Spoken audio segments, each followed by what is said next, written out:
Alors, quelques mots sur la correction donc, du travail maison. Donc, la première question, il fallait juste recopier la définition qui était donc moteur de recherche, application informatique permettant de rechercher une ressource, donc page web, image, vidéo, fichier, à partir d'une requête sous forme de mots.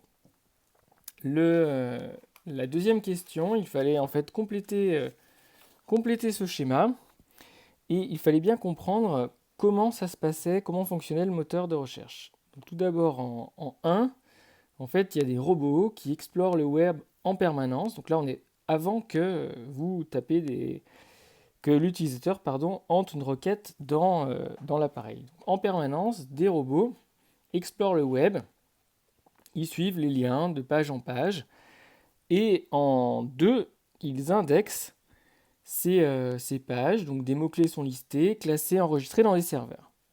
Vous, quand vous utilisez un moteur de recherche, vous rentrez quelques mots-clés, et vos mots-clés en 3 sont comparés aux listes qui ont été établies préalablement en 1 et 2 par les robots. Au final, en 4, vous allez recevoir des pages qui vous sont proposées. En fait, vous avez une page où sont référencés en fait, des liens vers des pages qui correspondent à vos mots-clés.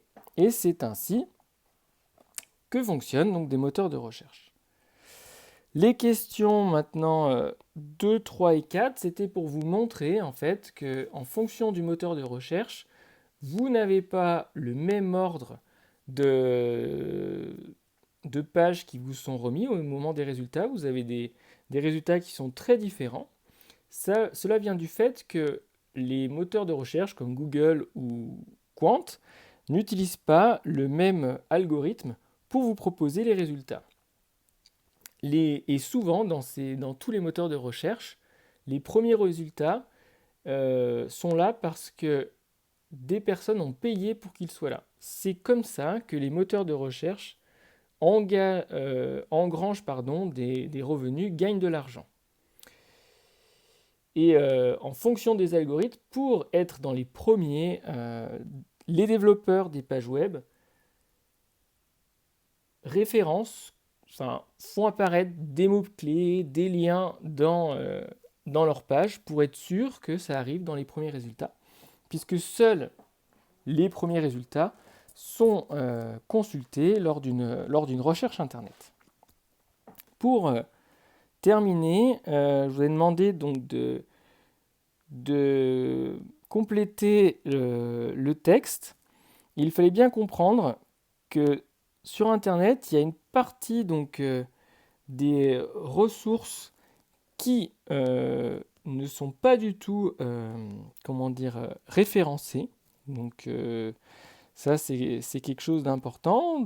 Tout ce qui est protégé par des mots de passe, des ressources très volumineuses, tout ça, ça n'apparaît pas quand on fait une recherche dans un moteur de recherche.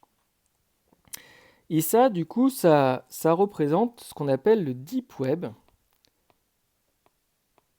qui représente à peu près 90% du web. La partie illégale s'appelle le Dark Web, où il faut donc des moteurs de recherche spéciaux, des navigateurs Internet spéciaux pour pouvoir y accéder. Ce qu'on appelle le Dark Web, qui représente 6% du web. Et les ressources indexées, ça correspond à ce qu'on appelle le web de surface. Donc voilà, pour terminer, l'essentiel à retenir de cette activité sur les moteurs de recherche, il faut bien retenir que le moteur de recherche, c'est une application web qui permet de trouver des ressources sur le web à partir d'une requête formulée par des mots-clés. Et que cela se fait en 2 moments. Il y a avant la recherche où il y a des robots qui parcourent les pages web, qui les indexent. Et après la recherche où les mots-clés que vous rentrez sont comparés à la base de données et des résultats ensuite classés sont proposés à l'internaute, à vous.